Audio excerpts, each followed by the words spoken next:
Sejam todos bem-vindos novamente. Vamos prosseguir agora com a nossa aula número 13 e como de costume eu vou trazer para vocês agora também a questão número 13. A questão número 13, ela vai trazer uma curiosidade sobre memórias de computador, certo? É enunciado pequeno, mas bem proveitoso. A gente vai aprender bastante com essa questão. Então vamos prosseguir aqui com a nossa questão. A questão já diz o seguinte: são exemplos de memórias de computador, exceto, né? Ou seja, ela vai trazer exemplos de memória, mas vai ter um que não é, e ela quer que a gente descubra qual é dessas alternativas que não é um exemplo de memória, né?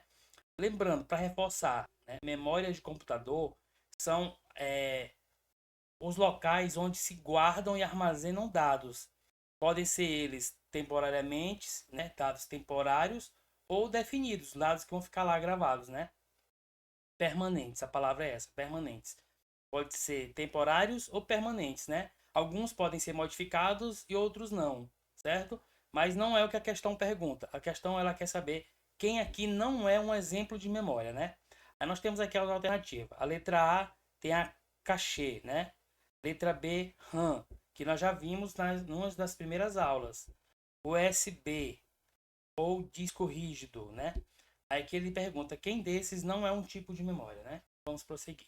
Eu já vou trazer aqui a cache, né? O cache ou cachê. O certo é cachê, né? O certo é cachê. Eu expliquei para vocês já, mas vamos novamente falar sobre esse assunto aqui, ó. A memória cachê, gente, é uma memória. Isso aqui é a CPU, certo? Ó, esse chip grandão aqui que vocês estão vendo na imagem aí é a CPU, Central de Processamento Único, certo? Isso aqui que é a CPU. A CPU não é aquela caixa grande do computador. Isso aqui que é a CPU no computador, ok? Dentro da CPU existe uns espaços de memória chamado de memória cachê, certo? Esses espaços de memória, gente, ele funciona da seguinte forma: para que o computador, para que o processo entre o processador e a memória RAM, eles funcionam da seguinte forma: o processador envia instruções, instrução para a memória RAM, ela lê ela busca essas instruções e devolve para o processador. E assim acontece. Então, esse processo, né, de levar e trazer instruções entre um e outro, ele requer tempo. A memória cachê, ela já fica dentro do processador. É um espaço muito pequeno, para pouco. Ela não serve para armazenar um filme dentro dela, entendeu? Ela serve para armazenar instruções que o computador precisa mais rápido, que sejam mais rápidas, certo? Tipo a inicialização de um programa, uma ferramenta que você está usando que tem uma instrução que precisa que ela seja carregada rapidamente. Então tudo isso fica na memória cachê, certo? Então essa aqui é a memória cachê. Ela é um tipo de memória, certo? Então essa opção ela é um tipo de é correto que ela é um tipo de memória, mas não é o exceto, né? Ela não é a questão correta, que na verdade seria o exceto lá, o errado, né? Então, ela é um tipo de memória, certo? Memória cachê é um tipo de memória. E ela funciona dessa forma. Às vezes ela vem também do lado de fora do processador, mas bem próximo na placa, certo? Em alguns casos em que esses processadores são soldados na própria placa, essa a estrutura, essa arquitetura também, em alguns casos, não todos, essa memória elas vêm pertinho lá na placa, mas bem pertinho do processador. E aqui tem uma curiosidade, ó, existe múltiplos níveis de memória cachê. Existe L1, L2, L3, L4, e assim sucessivamente, né? A cada evolução de processadores, pode ser que surjam mais memória cachê. Então, pode ser que hoje você está assistindo essa aula e já deva existir L10, L11, né? E assim por diante.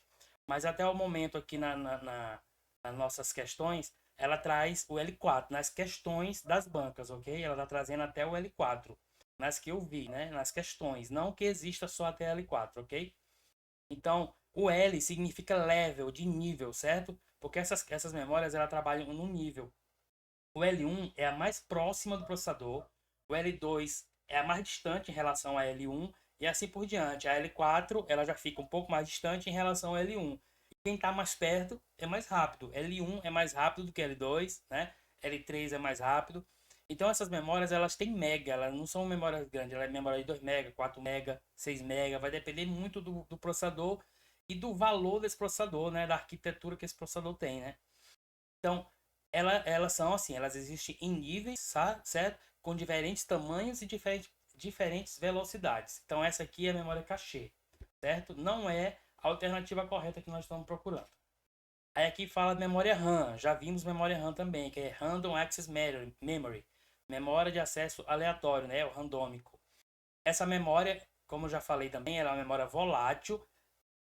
É uma curiosidade que eu não falei na memória cache. Memória cache também é volátil, certo, gente? O que tem nela, quando se desliga o computador, ela perde energia, ela também apaga. Memória cache do processador também é volátil.